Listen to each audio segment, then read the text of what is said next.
Night ടൈംസിൽ നിങ്ങൾ over think ചെയ്യാറുണ്ടോ? അതോ ചെറിയ പ്രശ്നങ്ങൾ പോലും വലിയ പ്രശ്നങ്ങളായിട്ട് തോന്നാറുണ്ടോ? എന്തുകൊണ്ടാണ് രാത്രി സമയങ്ങളിൽ മിക്ക ആൾക്കാരും ഓവർ തിങ്കിങ് ചെയ്യുന്നതെന്ന് അറിയാമോ? പകൽ സമയങ്ങളിൽ നമ്മൾ വളരെയധികം ബിസി ആയിരിക്കും. ഫോൺ യൂസ് ചെയ്യും, ജോബിന് പോവും, സ്റ്റഡീസ് ഉണ്ടാവും, അങ്ങനെ ഒരുപാട് കാര്യങ്ങൾ നമ്മൾ എൻഗേജ്ഡ് ആയിരിക്കും. പക്ഷേ രാത്രി എന്ന് പറയുമ്പോൾ എല്ലാം കാം ആൻഡ് ക്വയറ്റ് ആയിരിക്കും. ആ സമയങ്ങളിൽ നമ്മുടെ ബ്രെയിൻ അന്നേ ദിവസം ഹാഫ് പോർഷനിൽ എൻഡായിട്ടുള്ള എല്ലാ കാര്യങ്ങളും ഒന്നും കൂടി റീകോൾ ചെയ്യാൻ നോക്കും. അതായത് എഗെയിൻ ആൻഡ് എഗെയിൻ ആ കാര്യങ്ങൾ തന്നെ നമ്മുടെ മൈൻഡിൽ വന്നുകൊണ്ടിരിക്കും.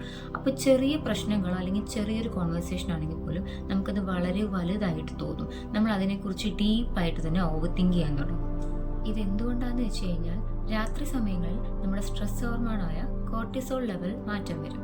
സോ ആ സമയത്ത് ചെറിയ കാര്യങ്ങൾ പോലും നമുക്ക് വലുതായിട്ട് തോന്നും. പിന്നെ നമ്മുടെ ബ്രെയിൻ എന്ന് പറയുന്നത് ഒരു റെക്കോർഡർ പോലെയാണ്. നമ്മൾ എംബാരസ്ഡ് ആയ ഫൈറ്റോ കോൺഫ്ലിക്റ്റോ അല്ലെങ്കിൽ എന്തെങ്കിലും റിഗ്രറ്റ്സ് ഉള്ള മൊമെന്റ്സ് ഒക്കെ ഈ ബ്രെയിൻ നൈറ്റ് ടൈമിലാവുമ്പോൾ വീണ്ടും വീണ്ടും വീണ്ടും പ്ലേ ചെയ്തുകൊണ്ടേയിരിക്കും. അത് നമ്മൾ വീണ്ടും വീണ്ടും ഓരോ കാര്യങ്ങളും ഓവർ തിങ്ക് ചെയ്യാനുള്ള ചാൻസസ് കൂടിക്കൊണ്ടിരിക്കും. ഇതിൻ്റെ ഒരു സൊല്യൂഷൻ പാർട്ട് എന്താണെന്ന് വെച്ച് കഴിഞ്ഞാൽ നമ്മൾ കിടക്കുന്നതിന് മുന്നേ തന്നെ നമ്മുടെ തോട്ട്സ് ഒക്കെ ഒന്ന് നോട്ട് ചെയ്ത് വെക്കാം. പിന്നെ കിടക്കുന്നതിനൊരു 30 മിനിറ്റ്സും ബിഫോർ ആയിട്ട് തന്നെ ഫോൺ യൂസ് ഒക്കെ ഒന്ന് കുറയ്ക്കാം. അതുപോലെ ബ്രീത്തിങ് എക്സസൈസും പ്രാക്ടീസ് ചെയ്യാം. സോ ഈ 3 കാര്യങ്ങൾ ചെയ്യുന്നതിലൂടെ ഒരു പരിധി വരെ നിങ്ങളുടെ ഓവർ തിങ്കിങ് മാറ്റാൻ പറ്റും. നൈറ്റ് ഓവർ തിങ്ക് ചെയ്യുന്നത് വീക്ക് മൈൻഡ് അല്ല, അത് നമ്മുടെ ബ്രെയിൻ പ്രോസസ്സാണ്. സോ നിങ്ങൾക്ക് ഇതുപോലെ ഓവർ തിങ്ക് ചെയ്യുന്ന ആൾക്കാരെ അറിയുന്നുണ്ടെങ്കിൽ ഈ വീഡിയോ ഷെയർ ചെയ്ത് കൊടുക്കണേ. കൂടുതൽ സൈക്കോളജി റിലേറ്റഡ് വീഡിയോസിനായിട്ട് ചാനൽ ഒന്ന് സബ്സ്ക്രൈബ് ചെയ്ത് സപ്പോർട്ട് ചെയ്യാം. താങ്ക്